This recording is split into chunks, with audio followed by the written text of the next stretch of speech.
All right. Wow, we got some breaking news.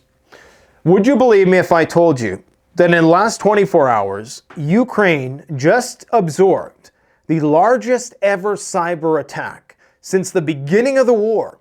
We're talking about no functional ATMs, couldn't get cash out of the machine, couldn't use debit or credit. One of the largest telecoms providers was down, so you couldn't call an ambulance if your life depended on it. I don't even know how they still have ambulances in that place, because apparently they're in a war, right?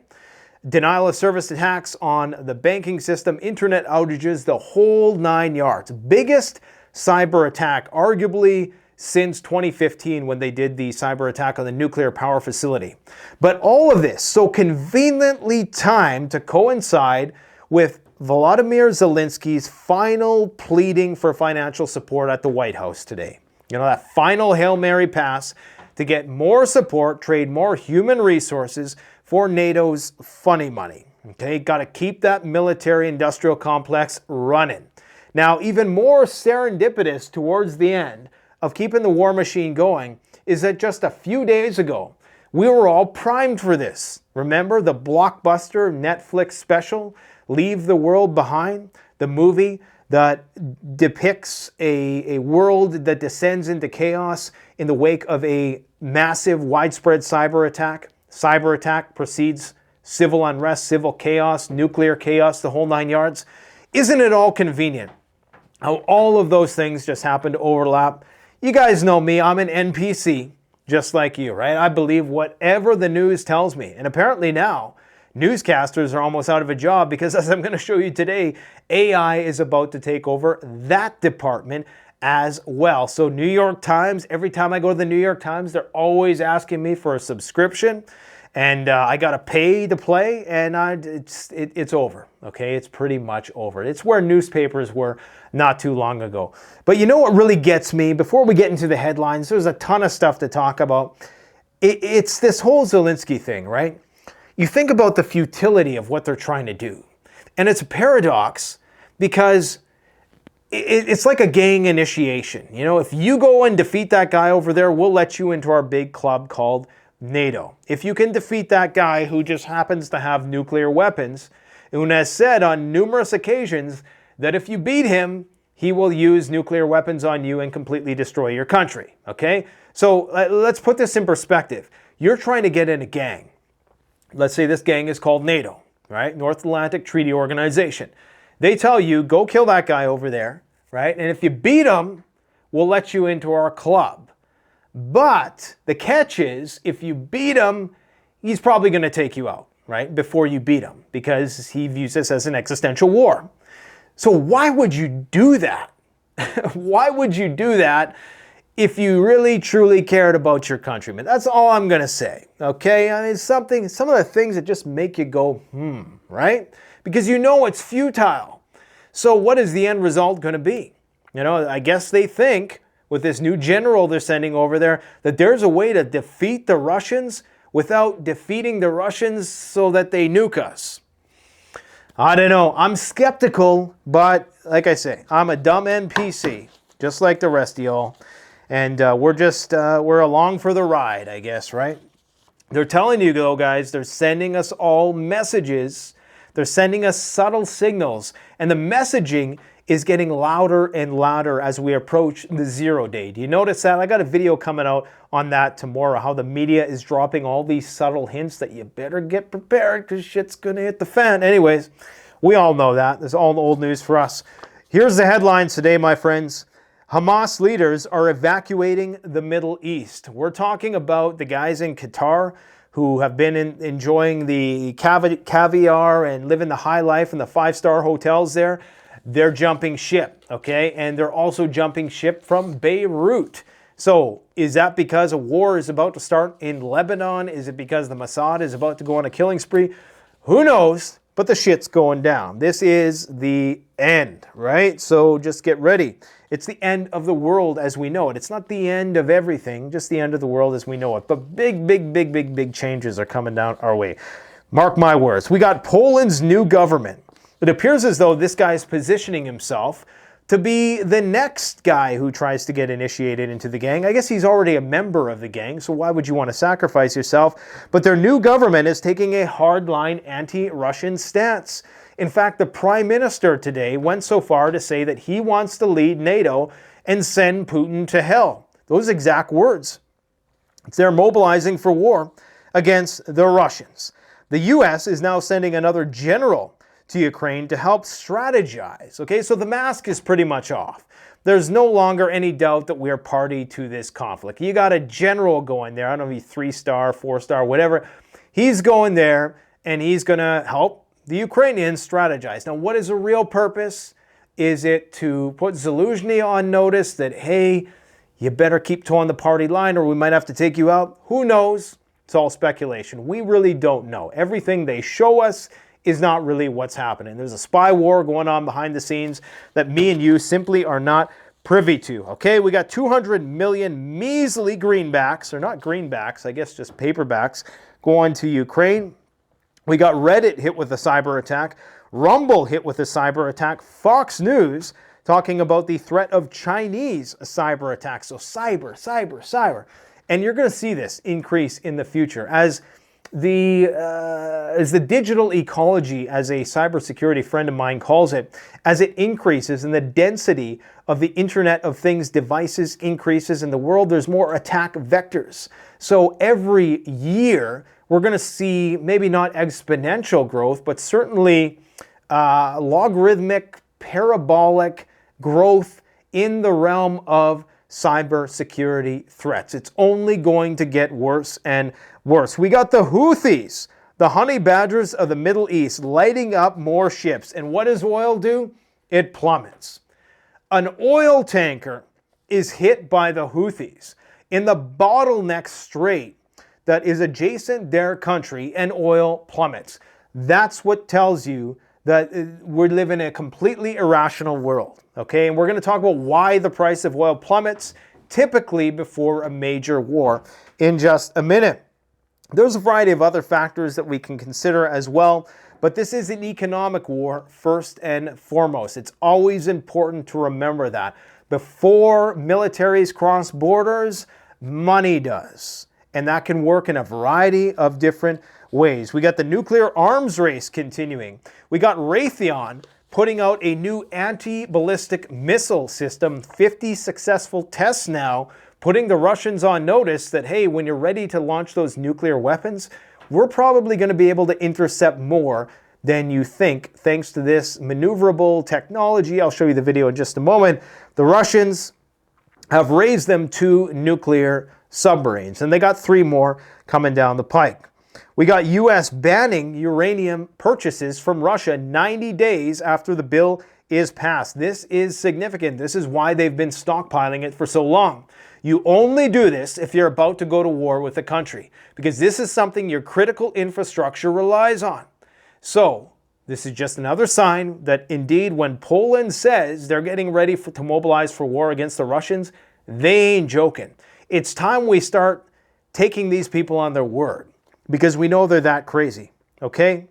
We got, what else do we got? Elon Musk saying it's time to prepare for civilization to collapse. But what else is really new? And we got the Houthis threatening to attack the Dimona nuclear facility in Israel once again. We know that shit is getting really lit on the border with Hezbollah. We have the Israelis issuing ultimatums. I think that ultimatum is almost up. They gave them an ultimatum about 48 hours ago that if you're not willing to have American peacekeepers in your country along some demarcation, demilitarized zone, then we're probably going to have to go to war. And we're going to annihilate Beirut. Now, if they do that, Israel is finished, I personally believe, because that means that the 500,000 strong IRGC-backed militias, Hezbollah-backed militias, the 100,000 strong Hezbollah fighters, 25,000 of which are battle-hardened, the hundreds of thousands of more advanced missile systems are all going to rain down on Tel Aviv, and it's going to be a bad day. The United States is going to be brought into the conflict, and everything goes to hell in a handbasket. Everything flares up at once. Russia just goes hard as hell in Ukraine, right up to Poland's border. China does Taiwan, Korea maybe gets some ideas, Venezuela gets some ideas, and the world just explodes, okay? That's what potentially could happen. That's the good news. Now for the bad news. Okay, so Ukraine, this is some video footage of ATMs not working that well, as you can see. Doesn't that suck? This is why you should absolutely have some cash. And that movie, for all you normies out there who are now entering the preparedness space, which is becoming eerily mainstream, because you have to understand, they got to time release it. They got to percolate prepping into the minds of the masses. Because if they hit you with it all at once, you're going to panic. And if you panic, you're going to rush out to the stores, you're going to buy up all the stuff with the fake money. Okay, you're going to deplete your bank accounts. The financial system is going to collapse. They don't want that. They want to time release it so that they can say at the end of the day, oh, we told you so. We warned you in that movie. We said that the evil cabal that didn't really exist was dropping hints and all that stuff. We warned you, but you didn't do anything about it. Anyways, ATMs won't work. So do you have a plan? Have a little bit of cash. Because in the early phases of collapse, absolutely cash will be able to get you somewhere. Now, if you're a prepper like me, you got everything you need. But, you know, I hate this cliche, but I heard it today again. You know, Mike Tyson, everybody's got a plan until they get punched in the mouth. And it's true, okay? It's very, very true. So even me, I could have something burned down. Shit could hit the fan. All I'll be left with is the final backup plan, which is my physical being. And so you got to have a lot of contingency plans, but get that cash, get that precious metals, get those barterables. Well, you can. This is in Rostov-on-Don, the place in which the military outpost that oversees all of the activities in Ukraine is located. The first place, of course, that Evgeny Prigozhin took over when he tried to do that coup in Russia. Well, right now, they're suffering from these attacks on their critical infrastructure. And you're seeing this more and more. I guess I'm standing in the way here. And you're seeing this more and more, these attacks on transformers. So they're really trying to hit Russia hard in their critical infrastructure to try to compromise their logistics, their supply chains, their ability to get energy. And of course, energy is very important in Russia right now, where it is winter. And they are one of the only places on Earth, and Ukraine must think this is a gift from the gods, that are enduring a bad winter right now. Everywhere else, the winter just isn't exist, unless you're in the far north in Norway and the Scandinavian countries. Everywhere else, including here, guys, there isn't one drop of snow on the ground. That is scary, okay? If you're from around here like me, and I've never seen a point in time. They have what have been called brown Christmases before, but they've always kind of been a little bit of snow, or it snowed before and it just kind of melted the day before. This is completely unheard of. We're talking about it's going to be 5 degrees Celsius here tomorrow. That is unheard of. Not a drop of snow on the ground. People are going to say it's El Nino. Okay, keep telling yourself that. You guys know I'm an individualist, I'm a capitalist, I believe in the free market, I believe in individualism. But we got to start using our common sense at some point. Shit is changing, and whether that changes for good or bad, I guess we're going to find out real soon. But pick your apocalypse flavor of the month. If you want cyber attack, we got some of that for you. If you want climate change, we got some of that for you. If you want war, we got pandemics, we got volcanoes, we got something for everybody. Take your pick. Look at this. Honey badgers of the Middle East. The honey badgers don't give a fuck. They be blowing up ships left and right. They just simply don't care anymore. And you got to ask yourself, these guys that are fleeing Qatar, they must have known this was all going to happen. You know, this is when it starts to look, maybe they fled to Iran for all we know. You know, that's a possibility. My source is saying that they probably fled to Turkey, but they could have fled to Iran as well. And you got to think they must have planned all this. I mean, if this was a concerted effort on the part of the IRGC, Hezbollah, Hamas, the Houthis. This is a masterful 4D chess move. What Hamas did, and to time it all perfectly with what was going on in Ukraine and all the rest, and now you have the Houthis. What are you going to do about them? Because you know they're going to light up the oil fields in Saudi Arabia if and when shit hits the fan in the Red Sea. What are you going to do? You're going to invade Yemen? Well, there's a reason why they haven't invaded Yemen. They don't have the force. What's this Israeli warships going to do when they go over there? They're going to fire a few missiles, then they're going to run out of missiles, and these guys are going to get out of their caves or bunkers or wherever they're hiding it, and they're going to do this shit all over again. They know this is a war they can't win, but they're going to keep on persisting, keep banging their head against this brick wall. Now, we keep hearing this good cop, bad cop between Joe Biden and Netanyahu, right? Because even Justin Trudeau relented today, and he said that they voted in favor of a UN ceasefire resolution, which hasn't been the case up until this point. So they're realizing, the Liberals, that their constituents are really taking a hard pivot towards support of Palestine. That should have been obvious from the start. And the Palestinians. And that they need to make sure they capture some of those votes. So the time has come now for Biden to play pretend with the whole Netanyahu thing. Okay, we're going to say this, but we're going to leave our warships and all our flotillas and our naval vessels there to enable you to continue prodding these bears. I guess the Russia is the bear. I don't know what. We got the honey badgers. Prodding these badgers. I don't know what Hezbollah is. We'll pick up a spirit animal for Hezbollah if anybody has any suggestions in the comment section below. Maybe a snake, right?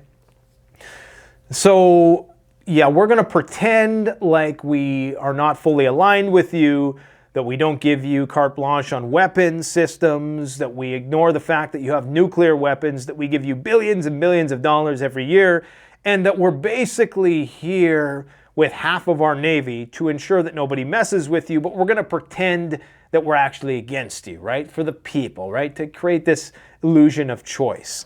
There is no choice. There is one primary agenda, and I'm sure if you got that evil cabal in a room, they would have some convincing arguments for why they needed to continue what they were doing. I'm not saying we would fall for it. Well, we would, of course, because we're NPCs, but you know what I mean.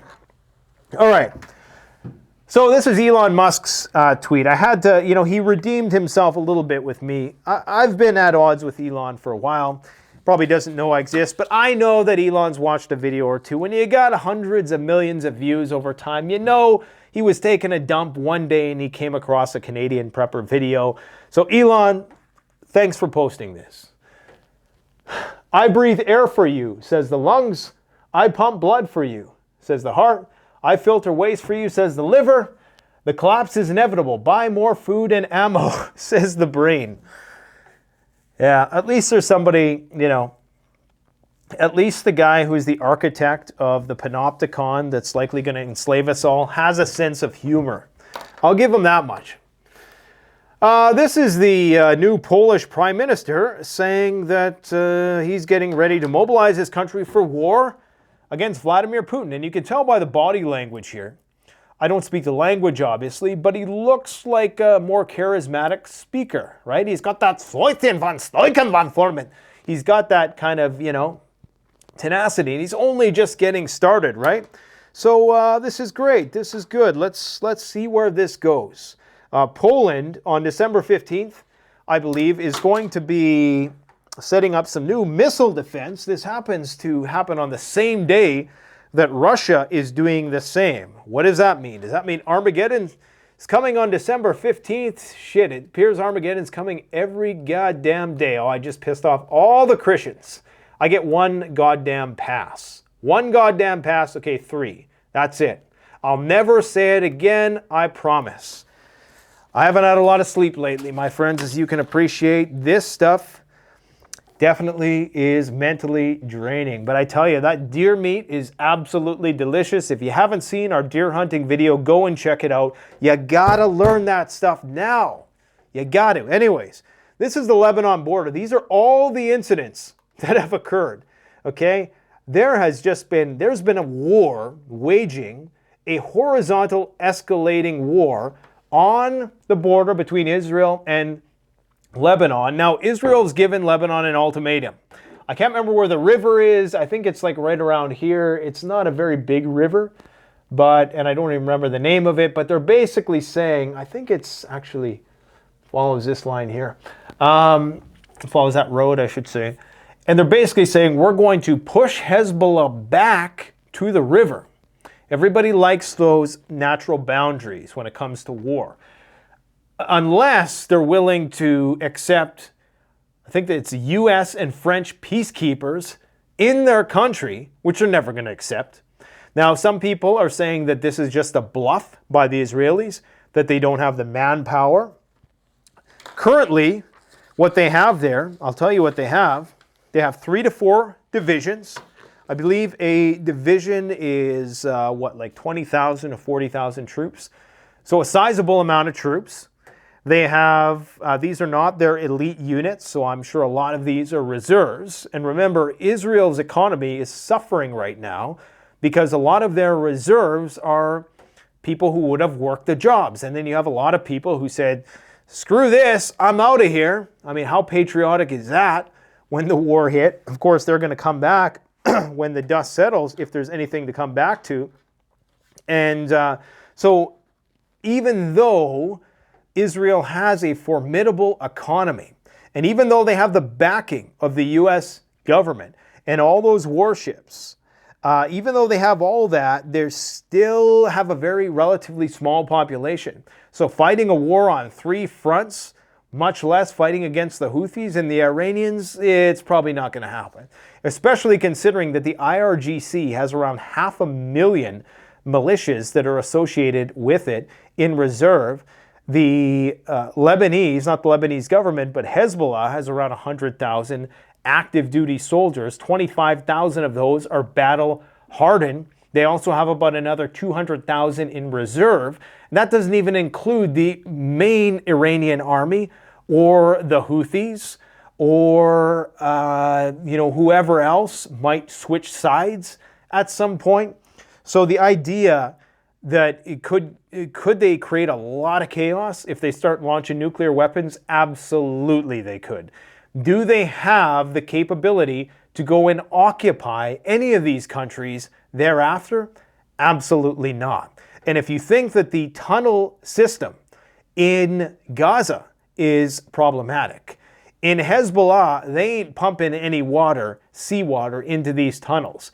There's hundreds of miles of tunnels which are far from the ocean that Hezbollah is utilizing. Okay, so, and it's like, 100 times the size. So forget about it. It's not going to happen. Some people think it's all a bluff, but then again, if Netanyahu is really worried about his own retenance of power, then he may actually start another war, and he may actually want this war to be drawn out. Historically, I'm told, Israel likes a fast war. They like getting things done fast and showing results. Hard-hitting, blitzkrieg style, go in there and get the job done. Well, they're not doing that with Gaza, for one, and they're not going to be able to do that with Hezbollah as well. They're hoping that that shock therapy that they're giving Gaza is going to deter people in the surrounding region, but it may not. As I said, these are the culprits here who jumping ship from Beirut and Qatar. So they're gone. They've left. They abandoned their cell phones. They said, we out of here. What do they know that we don't? Is there a war coming? Is this a sign that they've left Beirut now? Or are they just that paranoid about the Mossad? Is it that the Hamas fighters have actually broken down and the gig is up? And they probably wanted these guys alive for diplomatic purposes. I have a sneaking suspicion, unfortunately, that their egress signifies that it's very unlikely that we're going to see the hostages back. Anybody who has family members who are hostages, I apologize. I hope this is not the case. But if you had hope for diplomacy, you would not be targeting these guys, okay? So the fact that they now know that the green light is on them signifies that maybe negotiations are finished. And that's why they're fleeing. But then again, you never really know who's behind, who's the money moving these guys, right?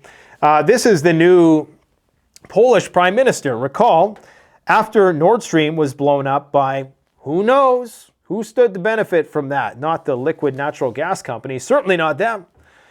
He says, thank you, USA. This was after Nord Stream, of course, indicating that he believed, or perhaps just cheekily was suggesting, that it was the USA who did Nord Stream. He said that, I didn't, I'm an NPC, okay? Skynet, I mean YouTube.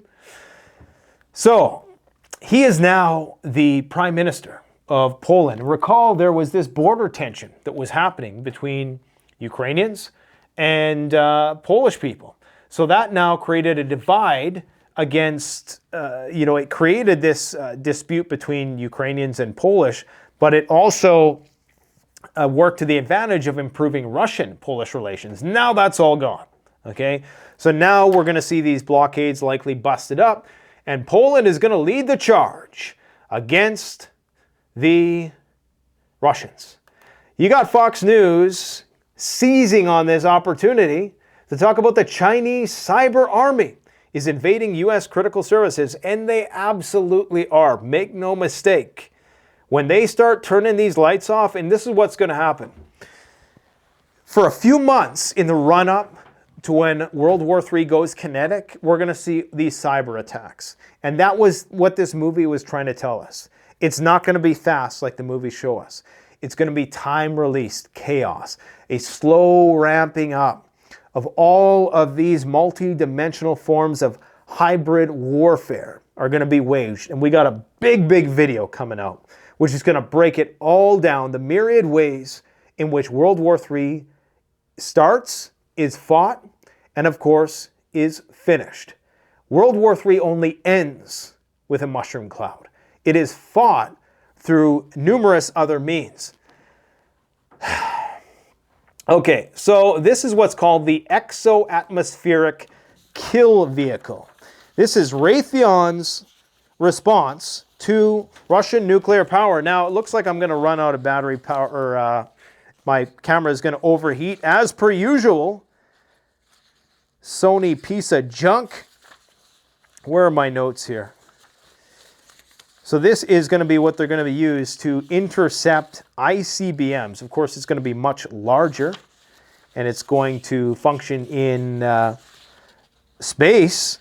So Raytheon has successfully tested its exo-atmospheric kill vehicle designed to defend the U.S. by intercepting and neutralizing long-range ballistic missiles in low Earth orbit. The kinetic force weapon successfully destroyed intermediate-range ballistic missiles during a test in the Pacific. This was 50 now successful intercepts, which underscores our expertise and ability to design and develop these systems and defeat an evolving threat. Russia responded and they said, okay, we're going to see your ABMs and we're going to raise you a couple nuclear submarines. And of course, they're moving a lot of their stuff to the Arctic, which is very concerning for NATO. Okay, the Russians think long game, man. Putin's a chess player, unlike that Garry Kasparov who got his ass kicked by the computer and is now just talking a bunch of trash. Okay, so this is oil prices adjusted for inflation. I hope I can get through this without the camera overheating. There always has to be a real element to these videos. You know, maybe it's better that I'm replaced by AI in the future. Okay, so let's take a look at this. 1999. The year was 1999. Everybody thought Y2K was going to take us out. The computers were going to stop. Slightly premature, but I still think, it was definitely a harbinger for what was to come. So oil at pretty much its baseline was always around $20 average throughout history. $20 oil down in 1999, bottomed out. Remember, this is controlled for inflation, so it was actually much cheaper at that time. But in our dollars, it's $22. Now, dot-com bubble happens, things start roaring, economy starts roaring back, people start spending money. Then what happens? Dot-com bubble, boom, right? 2001, oh, we get kicked in the nuts. Now, September 2001, the price of oil right before September 11th was $47 a barrel. After September 11th, all the way to January, loses almost 50% of its value, down to $30. And I'm sure there was many more intraday, interweek lows throughout this time. Okay, so you have to ask yourself, September 11th happens. Maybe at the time, people weren't that smart, but somebody had to be thinking to themselves, okay, the US is going to go and start a war in the Middle East somewhere, and that's going to drastically affect oil prices. And sure enough, this right now is exactly what is happening with the Hamas attack. So 2 months ago, Hamas attacked, and now we see oil bottoming out for some reason. It's at like 67, 68 bucks. Well, what happened right after that? Well, we go up here, January 2002. That's when people realize, Wall Street realizes, oh shit, they're going to go and light it up. So the price of oil increases in just a few months by 50%. Then it goes up all the way in February of 2003. 1 year later, it nearly doubles. And then it's off to the races from that point forward, peaking at the peak of the financial crisis at what in our dollars would be 196 bucks. Okay? And it doesn't drop until the recession, and then really doesn't drop until like 2016. The shale boom comes, all of that stuff, and all of that's ending soon anyways. So what we're seeing right now, I think this is the last hurrah. I think this is oil's last hurrah. Get that gas while it's cheap, because when this war starts, it is going to the moon, and that's only going to be good if you're holding oil stocks, if money is even worth anything, or if the stock market doesn't crash because of the cyber attacks that are going to hit it. This is a new UN resolution. My camera is really going to overheat. If this thing just craps out, just forgive me, and we'll take it up tomorrow. UN resolution, only 10 against. Canada switched sides. Of course, the usual suspects, but the United States and Israel, they don't have many people batting for them here. They got Austria, they got Guatemala, Micronesia, Liberia, Paraguay, Papua New Guinea, and not many people. And a few abstained, which means that they're potentially looking at, saying nay in the future. This is what the Chinese doing. They're getting ready to remove radioactive bodies with robots or something. This reminds me of the movie Elysium. I think there's a robot that scoops up the bodies in Elysium. The climate's screwed. The only place that is cold right now is in parts of Siberia. Now, this is 7 days ahead.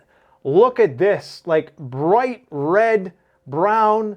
The Arctic is 6 to 7 degrees above normal. We're about to see some chaos. I hope you guys are ready for a wild, wild ride. But don't worry, we're going to be all right because we're prepared. The one good thing about all of this war is that the American arms industry is booming. Congratulations. Okay, so Elon, take a look at this. Take a look at this. This is how far we've come in a year. Remember a year ago when I showed you how far AI was progressing? Well, let's just take a look at this because this is crazy. I'm out of a job. What the hell is that? We got some music playing somewhere here? Oh, I think some of these, it's the Tesla thing. Okay. We got all of these, all the audio from these videos that we have going is going at once. So that would make for some incoherent babble. I hope you guys are getting prepped, man. Because walls are caving in on us here. All right, let's see. This is crazy. This is scary shit. I got to do a in-depth video on AI because the advancements in the past year have been through the roof. I'm just going to play maybe a minute of this. Probably not that much because I don't want to get copyright strike, but just to give you a taste of what to expect in the future. Welcome to Channel One, a new way of consuming, reporting, and thinking about the news powered by artificial intelligence. Today, you'll witness AI-generated stories and headlines, captivating visuals, and data-driven insights. From global news to finance to entertainment. Samples on our website will clearly indicate the nature of the These are all AI avatars. They're all fake. Are also involved in checking the stories for accuracy and clarity at every step of the process. so scientists are looking at it to help us understand. Yeah, so right. So it's kind of like the self-checkout where instead of having a bunch of people working at the till, you're just going to have the one person who oversees to make sure people aren't stealing. That human, that fact checker, okay, the community notes guy is going to be checking the AIs to make sure they're delivering the right news. So all of these people that you're seeing here are not real. Well, that guy's real, unfortunately.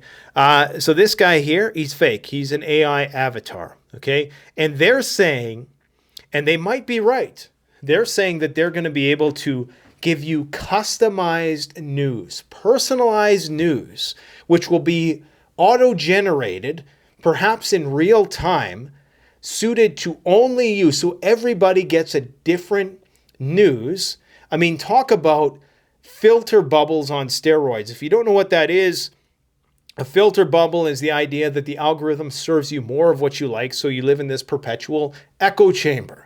Now, if that happens with this, and AI is giving you customized news reports, you're never able to see anything which one might run contrary to your own views. And a lot of people say, just like they said 20 years ago, I ain't never going to carry one of them cell phones. I have a bad feeling about this. I got a bad feeling.